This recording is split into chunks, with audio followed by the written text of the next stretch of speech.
Hello everyone, welcome to study mentor friend. आज हम discuss करेंगे तिल का आंदोलन, जो कि जेएसएससी और जेपीएससी के व्यू से इम्पोर्टेंट है। और तिल तिलका मांझी ने किस प्रकार से अंग्रेज़ों के विरोध कड़ी मुकाबले से लड़ाई लड़ी और अंत में वह शहीद हो गए। इसकी पूरी कहानी आपको हम इस एपिसोड के माध्यम से बताना चाहेंगे फ्रेंड्स। यदि आपको वीडियो पसंद आए तो लाइक ज़रूर कर दें और चैनल को सब्सक्राइब करना ना भूलें। तो चलते हैं, तिल का आंदोलन के बारे में हम विस्तृत चर्चा करते हैं। तिल का आंदोलन का कार्यकाल जो है वो 1784 से 85 के बीच लड़ा गया था। और वर्ष 1784 ईस्वी में तिलका मांझी ने अंग्रेजों के विरोध आंदोलन को आरंभ किया, जिसे तिलका आंदोलन के नाम से जाना गया।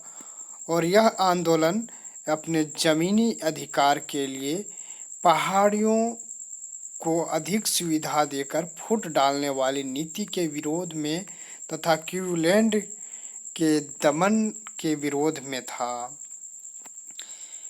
18वीं सदी के अंतिम वर्षों में राजमहल क्षेत्रों में संथालों का प्रवेश हुआ। संथाल आदिवासियों के राजमहल प्रवेश का पहाड़िया समुदाय ने विरोध किया। कुछ मुठभेड़ों के बाद संथाल इस क्षेत्र में बस गए। संथाल पहाड़ों पर रहते थे और जब ईस्ट इंडिया कंपनी की नावें गंगा नदी से होकर गुजरती थी, तब वे पहाड़ों से उतरकर उन्हें लूटते थे तथा डाक ले जाने वाले की हत्या कर देते थे। तिलका मांझी जो है वे गुरिल्ला युद्ध करने में बड़े कुशल माने जाते थे। गुरिल्ला युद्ध उसको कहते हैं जो छुप छुप करके युद्ध करते हैं। वर्ष 1778 ईस्वी में ऑगस्टल क्वींसलैंड को राजमहल क्षेत्र का पुलिस अधीक्षक नियुक्त किया गया। उसने फूट डालो की नीति अपनाई और नियुक्ति के 9 महीने के भीतर 47 पहाड़िया सरदार को अपना समर्थक बना लिया और जोराहा नामक व्यक्ति को इनका प्रमुख बनाया गया। पहाड़िया सरदारों को कुछ सुविधा दी गई और अंग्रेज उनसे कोई कर नहीं लेते थे। इस बात का विरोध संथाल समुदाय के एक वीर सरदार, जिसका नाम था तिलका मांझी, जिन्होंने इसका विरोध किया। उसका कहना था कि नीति एक समान होनी चाहिए। तिलका ने अंग्रेजों के समर्थक पहाड़िया जाति के सरदार जोराह का भी विरोध किया।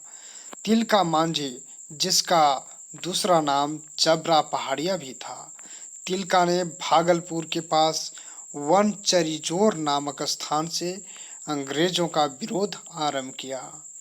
रॉबिन हुड की भांति वह जब तब शाही खजानों व गोदामों को लूटकर गरीबों में बांट देता था और उसने साल पत्ता के माध्यम से घर घर जाकर संदेश भेजा और संथालों को संगठित करना शुरू कर दिया।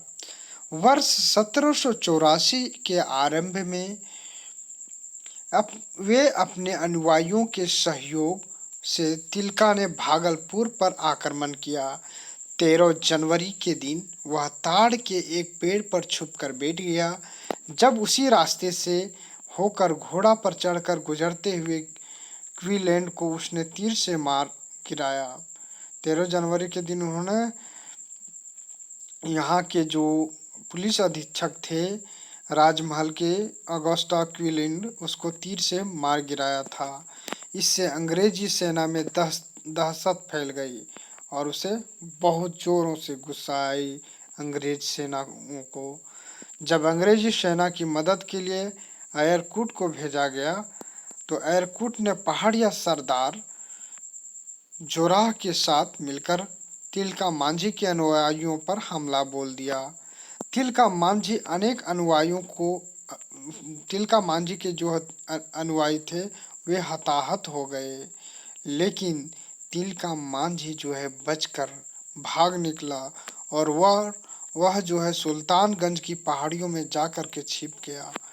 1785 ईस्वी में तिलका मांझी जो है वो धोखे से पकड़ लिया गया और उसे रस्सी से बांधकर 4 घोड़ों द्वारा घसीटता हुआ भागलपुर लाया गया, जहां उसे बरगद के पेड़ पर लटकाकर फांसी दे दी गई और वह स्थान आज भी तिलका मांझी चौक के नाम से जाना जाता है।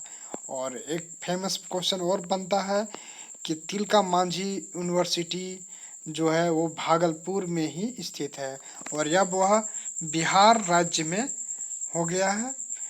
यदि वीडियो पसंद आया होगा फ्रेंड्स तो लाइक ज़रूर कर दें एंड चैनल को सब्सक्राइब करना ना भूलें। Thank you for watching.